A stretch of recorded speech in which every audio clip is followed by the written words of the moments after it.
Welcome to the Scariest Things podcast, your gateway to the tropes and trends of the horror genre. Tonight, we are talking about the top 100 films. This is episode number 38. And of course, we are talking about films 50 to 41. We have covered one hell of a lot. Well, we've covered 50 of them. 50, which is a hell of a lot of films. Right. Some of which we had seen multiple times. Yep. Some of which we had never seen Right. ever. I would say there's probably like a solid 10 to 15 of the top 100 I hadn't seen. Right. At all. Yep. Like, hadn't even given a sniff to. I think there were between 5 and 10. I have to count the list of movies that I not only had I not seen, but I'd never heard of. Oh, for sure. Like Spooky Encounters. Spooky Encounters is like right up. Santa Sangra. Well, yeah. I should have probably known about Santa Sangra, but I didn't. Yeah, art house, college trip. Emphasis on the trip. Yeah. So yeah, we have covered a lot of films. We're getting down into like I know I said this a couple episodes ago. I said we were getting real, but now we're getting really real. Now we're getting to the point where if you haven't seen this film or heard of this film, you are living under a rock. And you have nothing to do with pop culture. You are off the grid. You have solar panels on the top of your house. You have a composting toilet. You want nothing to do with society. And yeah, you're a hermit. You are the hermitiest of the hermits. Yep. All right. So I don't want to. Although actually, this first one though, yes, I would say maybe. There'll be a sizable chunk of our audience who may not be aware of this first one. Yeah, well, and in the interest of full disclosure, which we've been doing a lot of full disclosure, or the interest of full disclosure, I hadn't seen this film. Yep. So yeah, there you go. And same here. There you go. So and it's still, but it's new forget enough. my entire preamble. The preamble starts once we get to 49, right? And then you better know these movies. Then you better but 50. I don't know. It's a new enough film. Yeah. It is a new film. It's of course, new enough film that you can't stream it for free on Amazon. You still have to. You pretty much have to. You got to truck it on up to the video store to Movie Madness. Thank God for Movie Madness yes. and the people of Portland, Oregon. And you can go rent the 2016 film The Autopsy of Jane Doe. Yeah, directed by Andre Øvredal. Andre Øvredal. Good job. So good work. It sounds Scandinavian. You put in a good film. Øvredal. How many umlauts are on that? I didn't actually. I think there's I don't know if it's an umlaut, but it's like a little swishy thing over the top of it. Okay. So because it's not German. I think because I think the Swedes or the Norwegians have a different way of. I think it might be a Norwegian name. Complete and 100% apologetic to Mr. Øvredal, if I'm not saying your name correctly. We are ignorant Americans. We will make it up by saying you turned in a good film. It was I good saw this, on ya. Yeah, this was a lot of fun, and actually our writing companion Robert did a review on scariestthings.com. Go check it out. Scariest Things 1T. Yes. Where he got me hip to this film. Mm-hmm. It kind of got past me. I wasn't totally. It was one of those films because again, as we talked about in the last podcast, where there was this magical period in the 1980s where there was both theater releases and straight to video and both, and there was sort of that the interplay.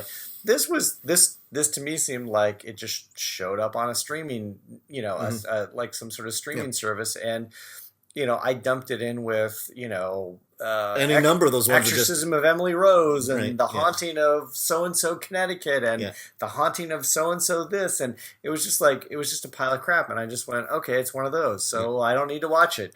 Yeah, and I think this is... Boy, was I wrong. Yeah, this is, it's like not only kind of criminally underseen, but it's unique. It is... This is a... movie starring Brian Cox, who veteran British actor, so great in this film too. Yeah, actually, I'm not sure if I think he's British. Okay, he was. Apologies to Mr. Cox. Yeah, but he plays a coroner named Tommy, and he and his son Austin, who's played by Emil Hirsch, receive a strange body.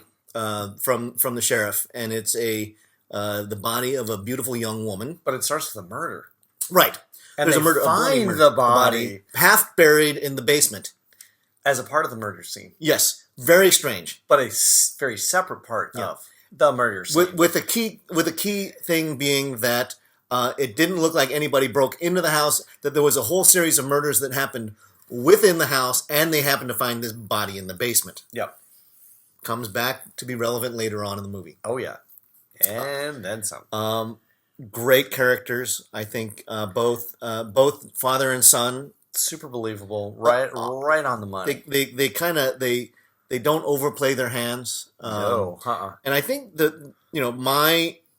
And I liked how they said it kind of like I think it was rural Virginia, right? Yeah. And so there was this interesting guess what? You get to be the coroner, you get to be the mortician, right? You get to be sort of the the concierge to the local constable, right?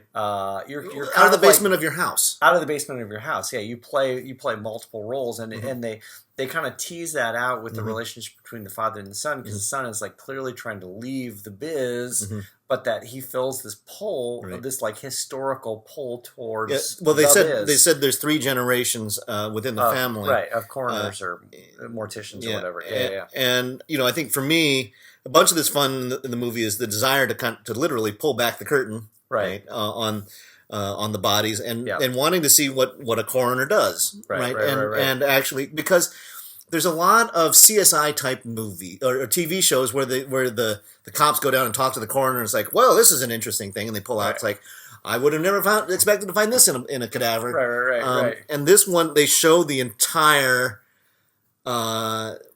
autopsy, and it is there are grody. And there are lots of interesting things. Yes, and there's like not just one. Yeah, tons and things that you can't explain. Right. And because on the outside, it's a beautiful young woman. It looks completely undamaged. Strange. And then they find, when they open her up, she starts bleeding. Yes, which is weird because the blood normally but not settles. Unexplained. Yeah, but they actually talk. I think it seems to be that they've actually done their research with autopsies. Right. Because I was watching it on through the computer, I actually had a chance to pause it, and they mentioned something. It's like, well, what is a 1079 report in a police document? And I was like, I wonder what that is. Paused it, looked it up. Apparently, it is the international police call for a request for a coroner. Really? So it's a real thing. Yeah, and so I thought, it's like, good on you guys. You guys that's a 1077. Yes, that's 1077. So says the bureaucrat, Mr. Campbell here. Get on that 1077. So chop. I thought that it was super smart, and then what happens is eventually you realize there is something significantly strange about this body that they have, and then the supernatural shenanigans start. Although it doesn't take that long. No, I mean it takes like a couple cuts, and then they're like, "Wait a second, yeah, why are there tattoos on the inside of the body?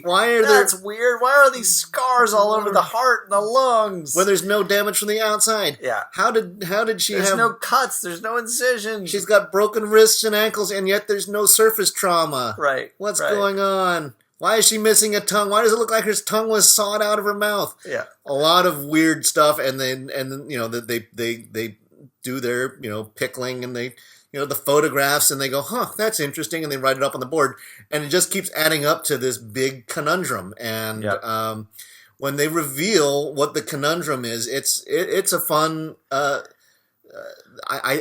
thought that the premise was super solid. I think the ending got a little sketch. Right.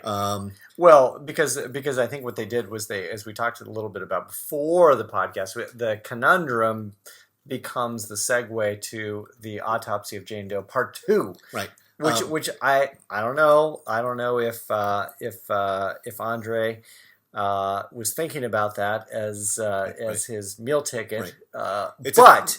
But it's clear that that's like they definitely leave it open for the autopsy. 2016 movie, so that there is still a decent chance that we'll see one coming soon. Yeah. I kind of hope that they leave it alone.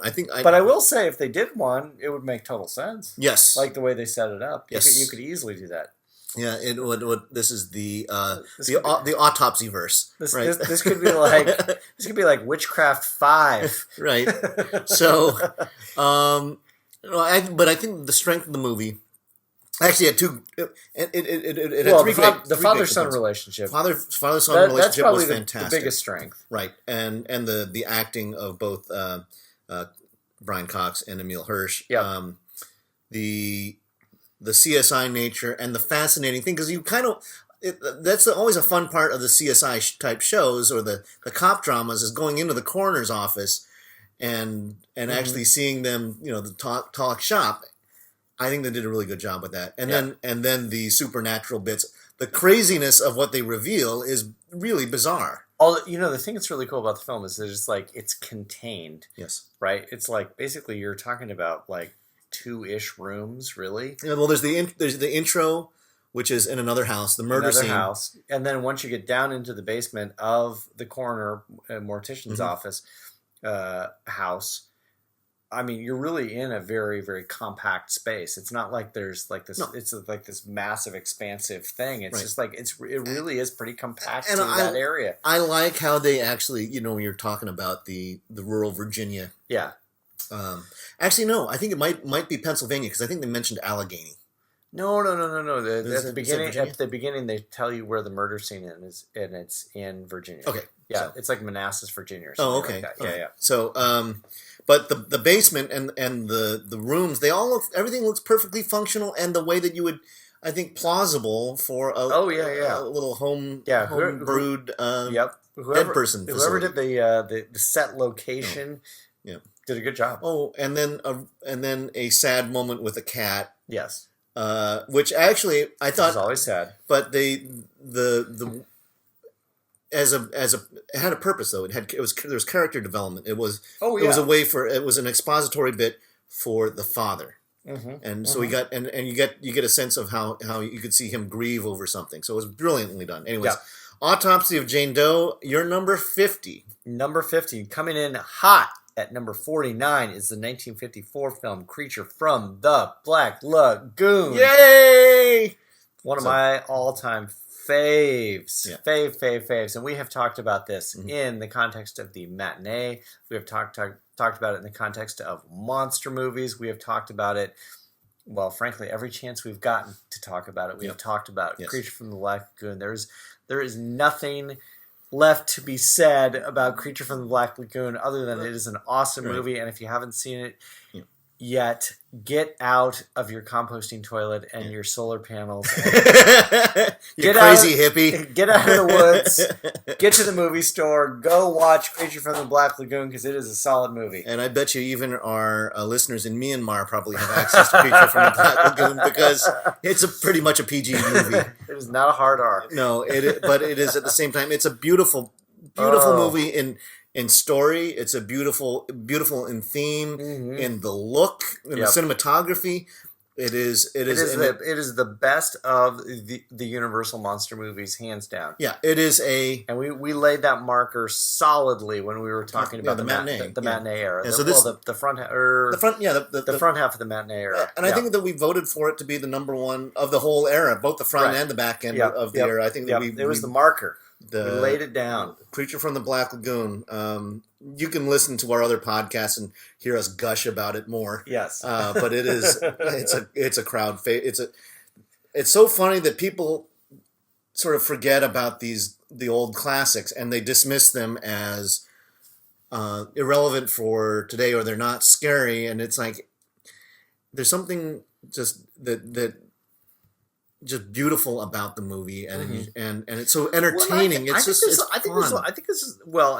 your point though, I think there's a lot of creepy elements about the film. Yeah. Still, just the idea that you're in a dark lagoon, or you're in a body of water that you're unfamiliar with, and you always think in the back of your reptilian brain, there is something lurking below the water that is going to drag me down. Yeah, before Jaws, chomp me into a million pieces. It was Creature of the Black Lagoon. And this is Julia Adams sort of doing the crawl on the surface of the water, and then you see the monster from below looking up at her. But you also realize at the same time he's fascinated with her. He doesn't want to eat her. He's just curious about her. matter. Right. And then he only wants to attack these people later on once they start like abusing him. So, hey, it was they had it coming. If you're a dick to the creature from the Black Lagoon, you're gonna get a big old clawed fist in the face. That's right. And then you get eaten. You got it coming to you. Yep. You got it coming to you. All right, Creature from the Black Lagoon, number 49, solid movie, 1954. Go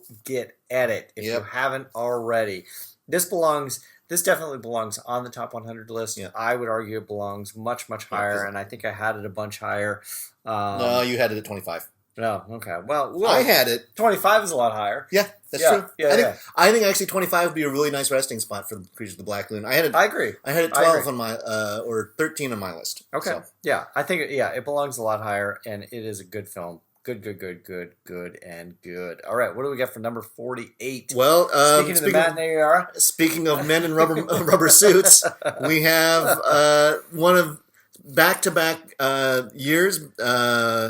This is Godzilla. Yeah. From Toshiro Honda, and not much needs to be explained about this fella. Not Godzilla versus Mechazilla. Not Godzilla versus Megalon or Biolante or Gamera or Hedorah or it's like this is this is the original. Godzilla, the original. Meant to be frightening, and it was and it was, I think, as an allegory, as a way for the Japanese to express their feelings about the atomic bomb. Right. Poignant. Yep. And the fact that it resonates to this day, that the Japanese loved it so, and then, and that American audiences also grasped onto it. One, it was an incredibly effective and well done movie, but it was sort of this universal. I mean, this like big stompy monster.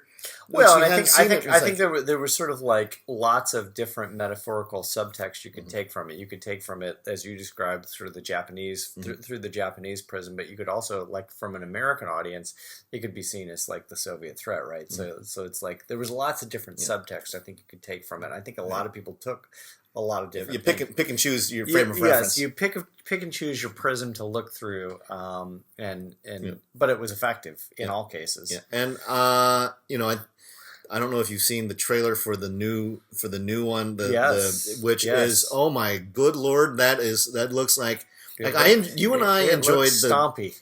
You and I like the Gareth Edwards movie that came out a few years ago. It's not great. Everybody does. Yeah. But it's, I think it's really good. Yeah. It was. Of course, not talking about the Matthew Broderick Godzilla. No, we're talking about the Gareth. Also awesome. No, it's not. No, stop that. That's sacrilege. Yes, no, there was some sarcasm in my. But yeah, I think the reverence for which people hold that movie. To this day, I think is borne out with how lovingly they're going to treat Godzilla, King of the Monsters, and they're smart. They're unlike Pacific Rim, which are kind of loud and stompy, just loud and dumb and brash. Godzilla was actually a really smart film. Yeah, and it covered a lot of really interesting stuff. It covered family and country and relationship to nature and everything. And it looks like this next one comes out next year, and we'll be covering this probably as soon as we get more information. Yes. We're going to get Ghidorah and Rodan and Mothra and the Mothra and it looks so cool. Yeah. So this is I think this is the number one movie from Ingo Tantz, our the gentleman who we invited on, who is the matinee era specialist. Also, Joseph Perry, one of our horror movie journalists, who does Ghastly Grinning, and among other. Joe's got so many credits to his name. He's got this as his number 7 film.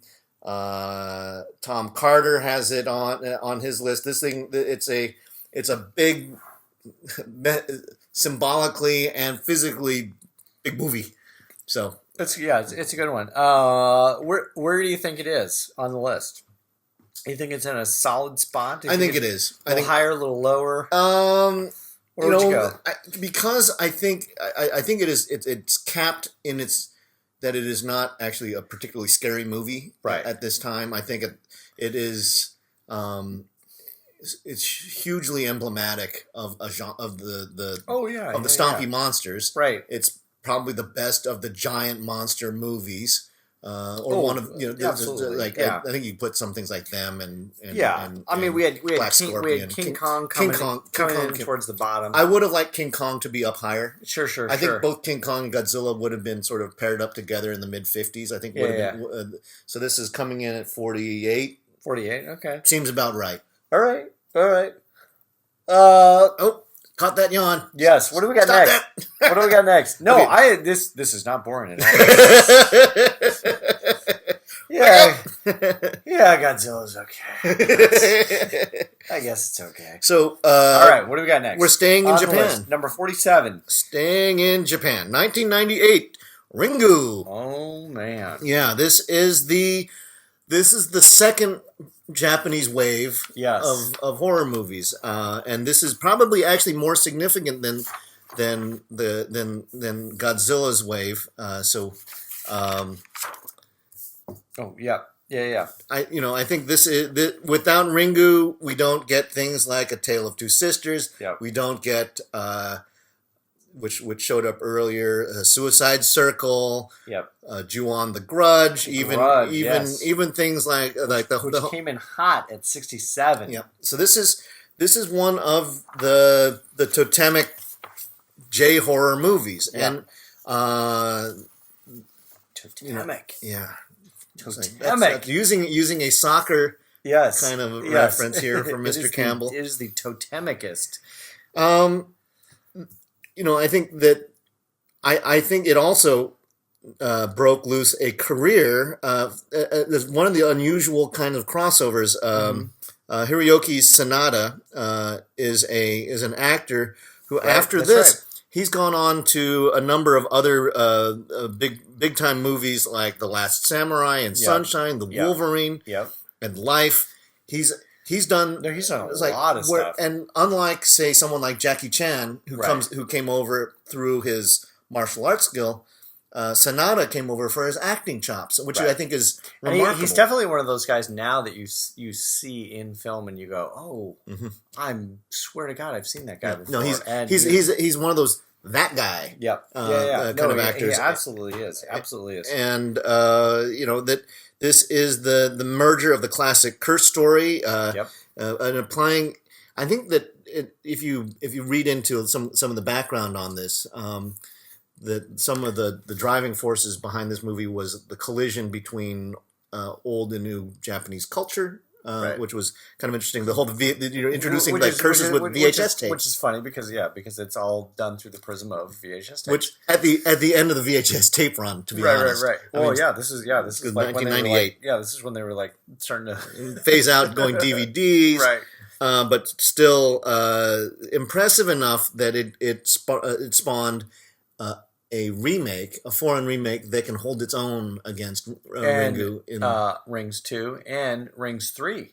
Yeah, which I don't recommend. No, and although this I do recommend. There's a prequel to this thing, and I don't know if you were aware of it, called Raisin. Right. Or Rosin, or Raisin doesn't. RASEN. Raisin doesn't sound very scary. Let's call it Rosin. Sounds a little scarier. But it features both Reiko Asakawa, who is the female lead, and Ryuji, who is the Sonata character. So that they it's like, hey, we're gonna milk this thing. Right. Prequel, do a couple sequels. Right. But the girl crawling out of the television. Oh yeah. And the background of all that kind of stuff. It's been parodied a million times, but the first time you see it, it is unforgettable. In fact, I would say Ringu is one of those kind of films where it's sort of a like, where were you the first time you saw it? Mm-hmm. Like, because did you see the Japanese version before the American version? I did see the Japanese because I had a friend of mine who was like, "Oh, you got to see the Japanese version because the American versions, it sucks, it's terrible." And I was like, "All right." So I sat down and watched the Japanese version. I was terrified, and I went to the video store. I got my VHS tape. I rolled it on home. I plugged it in, watched it. You know, the thing that's so terrifying too is that it has a lot of the same elements as like The Shining, where you have these kind of like these very strange non sequiturs, right? That are so off-putting that your brain doesn't know where to compartmentalize them. There's it's visual shock. It's visual shock. It's like psychedelic in some ways, and your brain is left going, I'm not sure what to do with this particular visual element that you're presenting to me. Yeah. What do I do with this? The processing of that and effective in both films. Oh, absolutely. And I did not. I saw it the other way around. I saw the American. I saw the American version, and then someone said, you really should see the Japanese version too. Right. They're right. I mean, they're both. And I think I was pre-terrified when I saw it, and I would not watch it when it was dark out. I was like, I watched it. I started it at about noon on a Saturday. And unlike a lot of the movies we talked about in our previous batch, this one is no doubt about it horror movie. Oh, where it's like, my god, this is 100% horror, and no question, legit scary. Terror, horror, probably needs to be moved up. Solid 10 spots. I think mid 30s would have been a nice spot for it. Yep. I will admit that Ringu, though not on my list, not on your list either. No, but it shows up. Yeah, we might be talking about some of the Ringu universe.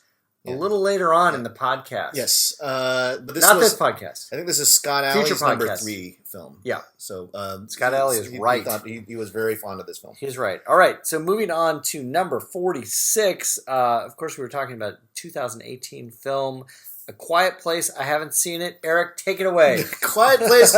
Mike Campbell... Mike has... I almost thought I was going to have enough time today to cram it into my schedule, and it didn't happen. Unfortunately, Mr. Campbell did not actually get a chance to see it in a packed theater, because that is, I think I've said it before. I know, that's the place to see it. Yep. This thing is it's a juggernaut of a movie. Right. And it's... So this, of course, features Jim Halpert and Pam. No Pam. Pam's not... Dwight Schrute, Michael Scott... Phyllis Stanley. Mike is a big fan of The Office. Apparently. No, it actually it's John Krasinski and his real life wife Emily Blunt. Right. And this is a movie that I'm betting that a good portion of our listening audience is familiar with. Oh yeah. Well, it's so contemporary. But the premise that it's the monsters that are super fast, super deadly. Yep. And they react to sound, and you open the movie with the revelation that the woman, the primary female protagonist, is pregnant, and like 9 months pregnant. You go, how's this gonna go? Right. Because how do you have a quiet childbirth, right? And so that was they set that is the first of the foreshadowing. It's a huge foreshadowing bit because you know that they have to deal with this somehow. Right. And then they show there is a moment where they reveal an element that is going that you just is like it sits there and it stays on this element. Is it the monster or the people? It's a nail. Oh, interesting. They reveal a nail in a staircase. Somebody's gonna step on that, yo. And when they show it to you, and because the audience, the and it's like. That Krasinski knew what he was doing, sets it up, doesn't let you forget it. Right. Doesn't come into you have since Mike hasn't seen it. I will not spoil how it reveals it. But the palpable gasps in a large audience when they reveal. Well, there's a couple of things. The nail. Well, they also do you a favor of showing exactly what happens if you make too much noise. Right. There is a little toy space shuttle that becomes quite prominent early in the film. Yeah. And the consequences of letting that thing go off has deadly consequences. And then so it's like premise set, flag in the ground. This is what's going to happen. and then it cut to the next scene, and you see Emily Blunt is now 9 months pregnant, and you go, oh no. and you can hear and it's almost like they almost don't have to say anything. They don't say anything. Right. They show her, and you can hear the audience go, and the same thing happens when they showed that nail. You go, So is there any chance for A Quiet Place Part 2? Well, there has to be, because they are actually, they've greenlit it. Oh, well, there you go. There you go. Okay, so question 2. Yeah. Does it belong at number 46 on the list? Yeah. Does it really? Yeah. Okay. You think it's a modern horror classic? It is. It's that good. It's made its way. I gave it 5 stars when I reviewed it on my on the better than The Fog. Yeah, it's much better than The Fog. It's better than Bride of Frankenstein. Yeah, as a scary movie. Yeah, I think this is going to make it in the Oscars. Wow. This is going to be... Hallelujah. I think... 2 years in a row. 2 years in a row. I think we're going to see... I think there are going to be multiple... Big horror films. Multiple horror movies. I think watch out for... Hereditary is probably going to hit the Oscars. I think Quiet Place is going to, and we'll see what happens with Suspiria. Right. Right. So those are real contenders, and because they... This one, it also just completely shattered the bank. This did like it from last year. Right. But people were sort of prepped for it. They kind of knew what they were up against. With Quiet Place, fantastic trailer, but it's like Jim from The Office. Right. It's like he's directing this. What else has he done? And there's no Pam? Come on! I'm not seeing this. That's why Mike hasn't seen it. No Pam. I think one of the other things that you might get the young actress Millicent Simmons, who plays the daughter, is actually a deaf actress. Oh, interesting. And so brilliantly done. It's like, how is one way that you can... Fascinating little piece. Yeah, and so that they use their sign language in the movie. And that the family that's like... and what is my number one rule? You have to care about the protagonists. Yes. Come on. So this is your heart pours out to the entire family. Right. And the family is in continuous peril. Right.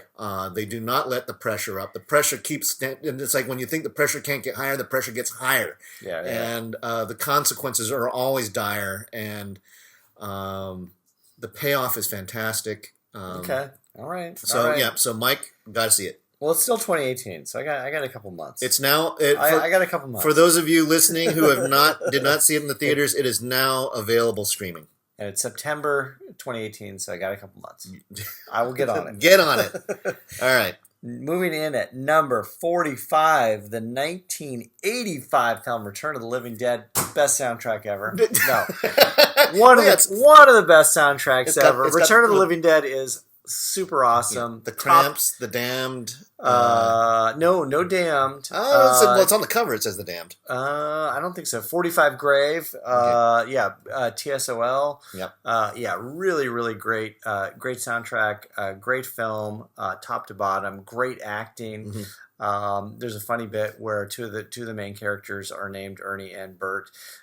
Which is they throw in like lots of little subtle funny things, I think, just to make themselves laugh.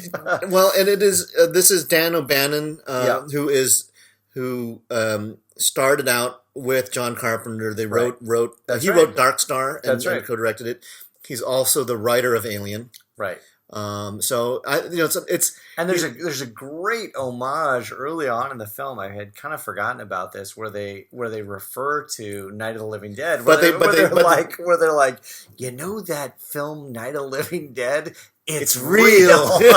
But they refer to it as Cesar Romero's right Night of the Living Dead. They call it Day of the Living Dead, which is like. But it's like they just sort of full bear hug embrace of Night of the Living Dead. Yeah.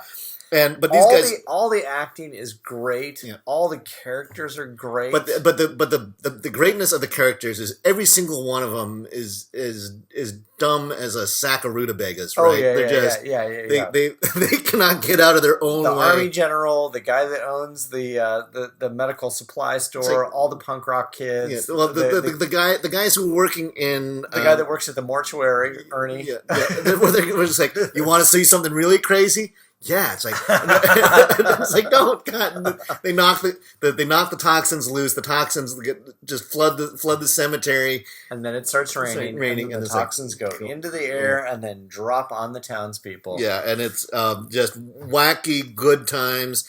So another horror comedy. It is fundamentally a horror comedy, and I would say this is probably one of my favorite horror comedies because it touches on so many really great elements. Not only sort of like all the punk rock kids who are somewhat semi-believable. It's got lots of great slapstick in it. The half dog where he beats the half dog to death with a crutch. the poor corpse that is reanimated that they have to stick a pickaxe in its head while they're all holding it down as the outbreak is unfolding and happening to them at the very moment. One of my favorite lines in the film is when he says PT. You think you know what PT stands for? It doesn't stand for pretty tough. It stands for perfect teeth. And all these corpses, they come from India. There's no way they have perfect teeth in India. It's just like there's like so many great one-liners, and they're so well delivered. Like whoever like sat down and like actually wrote all that. It's Dan O'Bannon. Well, so Dan O'Bannon. That's wonderful, wonderful script. And it has some of the it sets. I think this is the second time I'm going to use it today, but planting a flag for the theme of brains, right? And also send more cops. Send more cops. Yeah. And this is, also so sort of following on a theme we've talked about. That I mean, this is definitely cult with a capital C. Yeah. This is you still see people in 2018. Walking down the street with Return of the Living Dead t-shirts on. You see people with Return of the Living Dead tattoos. You see people with hats. You see this regularly occurring everywhere because it is so well loved. Well, you missed a chance, I think, recently at the Hollywood Theater. Yes. When they had Night of the Demons came and played, and Linnea Quigley, who plays Trash, in this thing. She's got the bright red hair, and she just does the strip tease and the sex in a graveyard kind of thing because she's naked for a good 20 minutes. As she is in a lot of movies. Linnea Quigley, God bless you. Yes, she fully embraced the trashy nature of the VHS so cool stuff. She is so much fun to see in person. She will show up periodically in a number of, because a lot of these movies are having their 25th, 30th year kind of celebrations. Yeah. And so keep there. And I think this would be like 32nd. Yeah. So anniversary. Yeah. So we're getting close to 40. It makes me feel so old. 40th anniversary. Yeah. And Return of the Living Dead. Yes, let's get there. Yeah. We'll be there. But I think the other fun thing... We'll be podcasting live from the 40th anniversary of Return of the Living Dead. Well, if they're going to do that, you know where they have to do it? They have to, Louisville, Kentucky. Yes. Because that's where this whole thing like happened. Not Pittsburgh, interestingly enough. Right. But Louisville. And the cops, once they radio into the cops, like, we've been overrun by zombies. The solution is they have a super gun that they shoot on Louisville and blow up nuclear style. Yep. But then it becomes acid rain, and then it just great spreads. Movie. And I think ultimately this movie begs the question, like, this was done in 1985. Mm-hmm. It's been over 30 years. No one has ever gone back and tried anything. You can't. It's a period piece. I know, but even trying to do it contemporaneously to today's sensibilities. But it's not. I don't think. There are other. I think we've had so many that fun with zombie movies are. Because I'm not even necessarily saying a zombie movie. It's just like nobody's even tried something of this type. Yeah, I think. Well, thematically, and I've been suggesting to you to catch The Ranger. Wow, yeah. Which has a lot of... Read Eric's review at scariestthings.com. Very punk rock and kind of silly. In some cases, very bloody. Right. But I think that movie owed a lot to Return of the Living Dead and also the Class of Nukem High, or maybe not Class of Nukem High. There was one which was like the high school movie of a bunch of where the punks take over the school. Class of 1984. Yes. So that movie. Yes. So which was not a Troma production. No. It was better than Troma Productions. It was much better. Bad. Yeah. Anyhow, so that. All right. We spent way too much time on Return of the Living Dead. Let's move to number 44's. This is, of course, the 2011 film You're Next. Yeah. So this is. It's a good film. I love this movie. Yeah. I'm trying to remember if I actually put it on. Is it on my list? You're Next. It is. Yes, it is. It was. Right, it was my number 15 movie. Wow. Yeah, that's really high. I was going to say this does not belong, but you're saying it does. Oh my gosh! Yeah, no, this is. I normally don't like slasher movies. I normally don't like home invasion movies that much. Right. It's a little of both. This movie hits. You get a little of both. It's the sweet spot for me. I think that. This for those of you who haven't seen You're Next, it's there's a family reunion. It's sort of a dysfunctional family. Lots of the it's a big dysfunctional family portrayed as the perfect family. Kind of, yeah. I think that they lead into it where it's like they at least perceive themselves to be the perfect family, right? And where it's like the issues tend to be passive aggressive. Right. It's like complaining about I don't like the person this person's dating, right. And it's like mom's being too pushy, blah blah. Right. But they very very quickly out of the gates, the family drama gets shattered by crossbows. A hail of crossbow bolts. Lots of crossbows that take out a number of this. It's a big family. There's a lot of moving targets inside this house, and. There's like 15 people or something. Yeah, I think this is there's like 6 brothers and sisters, the mom and the dad, and spouses. Spouses, girlfriends, boyfriends. Yeah. No children. No kids. Yeah. Well, no grandkids. Yeah. Weird. Okay. But maybe a plot oversight. They didn't have the nerve to go out and put a crossbow bolt through a 5-year-old. Okay, maybe not a plot oversight. But the pacing of this thing, I think it starts out with Erin, who is the lead protagonist in the film. She's going with Drake, her boyfriend, and he is the son of in the one of the sons in the family. Right. And she becomes the one who it's the game of cat and mouse. The mouse fights back, and then eventually the mouse turns out to be. She's like a military trained. She goes full Rambo with the tricks and traps and stuff. She comes from a survivalist family. Oh, she was raised sort of off the grid, sort of in Idaho or something like that. Yeah, as a survivalist family, and she's the one that like takes it to those that are trying the attackers. Yeah, those that are trying to kill the family. And there's some fun twists. The plot, the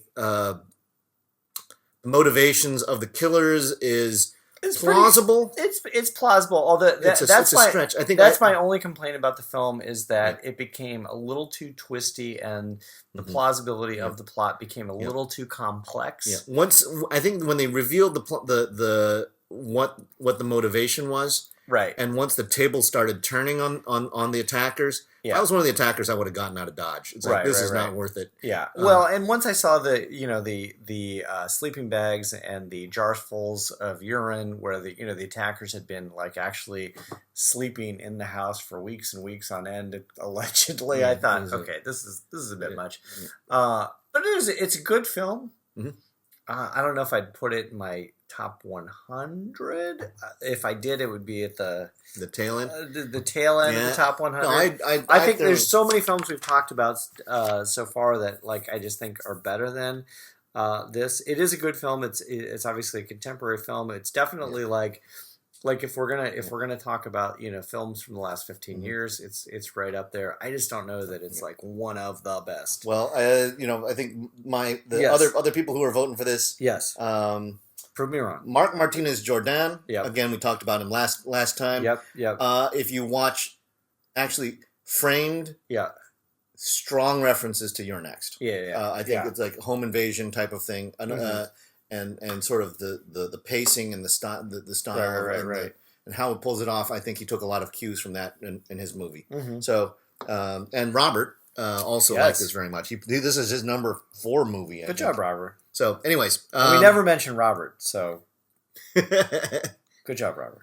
So, good pick. 43. 43, what do we got? What do we got? This is probably the high water mark of the low spot in the horror decades. This is when they said, the critics, which we at the time, we were not critics. No. We were just critical. They said, horror movies are dead. Right. They're gone. They're dead. Right. It doesn't. It's not a genre that exists anymore. Yeah. This is 1996 Scream by Wes Craven. Yes. And this is the most meta of any horror movie, and maybe one of the most meta movies. Although Return of the Living Dead was pretty meta. Yeah, it was. But I think this was like purposely, deliberately meta. Yeah. Well, I think certainly Return of the Living Dead. I mean, their homages to Romero were overt and yeah. But Scream did the whole. They actually brought up the tropes and the trends, and they talked about what was cliche and what was old news and the predictability and I'm gonna go get a beer. Sameness. I'll see you in a minute. Right. and dun dun dun. And it also, I think one of the current favorite references right now for me is that in the White House. Yes. Right. Calling from inside the White House. The call's coming from inside the White House. It's like because there's a mole. And we've traced the call. It's coming from inside the White House. It's Jared Kushner. Oh God, if it was Melania, I would just think I'll be the happiest man in the world. But they make the direct reference to When a Stranger Calls or Black Christmas. With the very opening sequence with Drew Barrymore. Which is it really is such a standout piece of horror movie making. Yeah. It really is. Well, and they kind of like repeat it later in the film too, because it's so successful with Neve Campbell. Yeah. They kind of do the same thing again, where it's like, hey, I just want to talk to you, and the killer lures in these young girls, and they continue to have a conversation with him, right? Even though there's absolutely no reason for them to have a conversation with. Well, not like Black Christmas, right? Yeah. So it's just lonely teenage girls having conversations with killers, creepy stalkers. In this Me Too era, it's like you could just sick the press on them and be done with it. But I think it is a veritable smorgasbord of 90s actors. You had Courtney Cox. You had, of course, as we mentioned, Drew Barrymore, David Arquette, Matthew Lillard, Rose McGowan. Skeet Ulrich, Matthew Lillard, who went on to play Shaggy in the first Scooby-Doo. The two Scooby-Doo films. It's not a credit to the movie that Matthew Lillard is in it. It's a very small role. So I think it's also one of the movies that it set a trend of for the remainder of the decade that other movies sort of aped Scream. They got very meta, chocked it full of pretty teenage. I Know What You Did Last Summer. Urban Legend. Things like that. The movie that I've been bagging on for this whole Final Destination. Yeah, all those kind of movies. It sort of set that trend, for better or for worse. It set a trend. I tend to say for worse. Yeah. But this movie was great. I think it's great, and I would say I think it belongs at 43. I think 43 is pretty solid, because I think it's hugely influential. It also is I think Wes Craven sort of reflecting back on his career, because this came right hot on the heels of Wes Craven's New Nightmare, where he first opened up the thing of I've run out of ideas. Right. I'm just going to recycle ideas. But he came in a really interesting way with New Nightmare. I actually thought that's my favorite of the Nightmare on Elm Street ones. But anyway, so that's Scream. Return of the Living Dead and Ringu are definitely better films, but it's about right. So this one started hitting. I think there were a number of folks. I think this finished high on the Tremble podcast and Luca Pincelli's list. All right. So moving on to number 42, a film we've talked about a lot. A lot. A lot. Hot take. A hot take. This is the 79 film, the Amityville Horror. So there are a lot of people who apparently do not agree with us, which is good. Yeah, Eric. That's the whole point of doing a top 100 list. Eric and Mike are in the minority view that this is an overrated horror movie. I would say. This is what I would say about the Amityville Horror. I would say, out of all the horror films, this is the horror film I would like to like the most. Yeah. This is the horror film I want to be the scariest film of all time. Well, and I think that because it's got so many great qualities. The provenance is fantastic. The provenance is amazing. It had a book. It had In Search of episodes. And it was a real story. It was a real story. It was so fascinating. It had multiple documentaries that have been concocted about it, and it's such an interesting tale. But then you watch the film, and it's just not that good. Well, because here's the setup, right? Yes. Okay, so this was for those of you who do not know, the house itself was the location where a young man murders his entire family, his mother, his father, his 2 brothers, and 2 sisters. Yep. Right. Kills off a lot of people in the house, and it just happens to be on an Indian burial ground. And it also happens to be in a place where there was Satan worship. Strike 2. Strike 3. So you are out. You should be able to make an awesome scary movie out of this. Somehow craft a scary movie. But I think what they did was they played close to the bone relative to true story. Yep. And so they weren't going to embellish in the way that I think maybe The Conjuring embellishes. Right. So is the problem Rod Serling? Or no, not Rod. It was Leonard Nimoy, wouldn't it be? Wasn't that? Well, that was In Search of. In Search of, yeah. Rod Serling's the priest. No, Rod Steiger. Rod Steiger, not Sterling. Rod Steiger. Yes, okay, Rod Steiger. Rod Steiger's the problem. Yes, the priest is the problem. Yeah. Well, I mean, you look at this. Margot Kidder's okay in the film. James Brolin overacts like crazy. Yeah, James Brolin is. He might be the Achilles heel of the film. Yeah. As the overbearing dad who may or may not have been a lunatic, Satan worshiper. I wonder if they tried to. So we've talked about this, of course, ad nauseum before. Yes. But if James Wan directs this and puts it in the Conjuring verse, all signs point to yes. Yeah, that's your magic 8-ball. It seems to be going. We're heading that direction. The Warrens go there, and if you take. Would you let Josh Brolin? Oh yeah, be George Lutz? Although Josh Brolin is like 61 at this point. I know, but he's getting old. Josh Brolin's getting old. But you can, if you can make him look like Thanos, you can age him down, right? Is there like a Tommy Bolin well, there is a Tommy Bolin. He was in Deep Purple. Is there a Johnny Bolin or a Bobby Bolin? Yeah.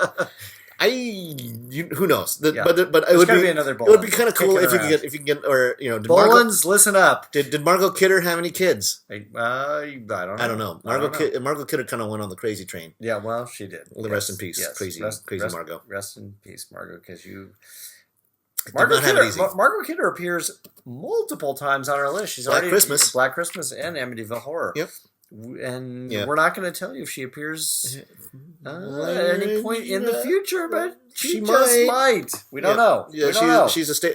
Oddly enough, when we talk about the famous ladies, scream queens of horror films, Margot Kidder probably needs a little bit more love. I would absolutely. Oh, well, you know what other film she was in was Sisters with Brian, one of the first Brian De Palma films. Which yeah. It's actually, I didn't make its list. I don't even know if it made the top 326, but it's a solid film and really scary. I mean, Brian De Palma has his own bag that people don't ultimately cotton to, but there is a Brian De Palma film that remarkably does not make the list. Well, we won't break that to you until the end. Yeah. Okay. All right. Let's move on to number 41. So this is another movie that hit. Speaking of the overrated podcast, I came at this from Mike may disagree with me. Yes. More on this one. But this is Clive. No, I'm with you on this. Clive Barker's 1988 seminal film, Hellraiser. No, I'm totally with you on this. Yeah, this is it's like super dated, super hokey. Yeah. So it's artistically, it's very interesting. It is. And story wise, it's like this guy Larry, and he moves into a house, finds out that his brother is like a sort of flayed man at this point, who's trying to bring himself back to life through demonic methods. He got killed off by demons. He's trying to come back by way of demons. But it's slow. It is. And I was expecting from Clive Barker something that was going to hit a lot harder and faster. Mm-hmm. It's slow. There's very few, like, you would think there would be some jump scares, because that was the era.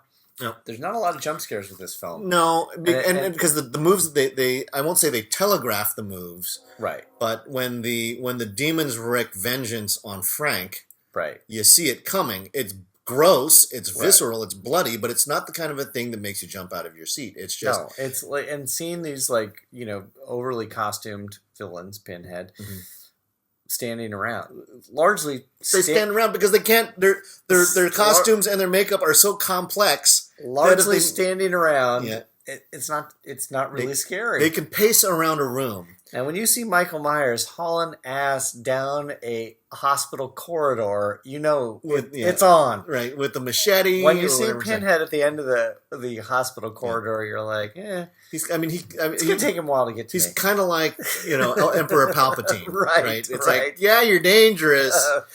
But you're at the other end of the hallway, and you're not going to get here for another half an hour. And I'm pretty sure that if they asked Doug Bradley to run around that makeup and he tripped and he just like jammed a bunch of nails into his face, I think that there's probably like, don't move too fast and be very, very careful about where you go. So it was don't trip, don't fall, just be Hellraiser, just be Pinhead. Hellraiser, as we know, is iconic, much loved, super iconic. Yeah, and that's the reason why I called it overrated, not bad. No, it's not bad. Although I will say, a film I think we have teased out in almost every single episode we've talked about during the top 100 is, of course, Friday the 13th. Mm-hmm.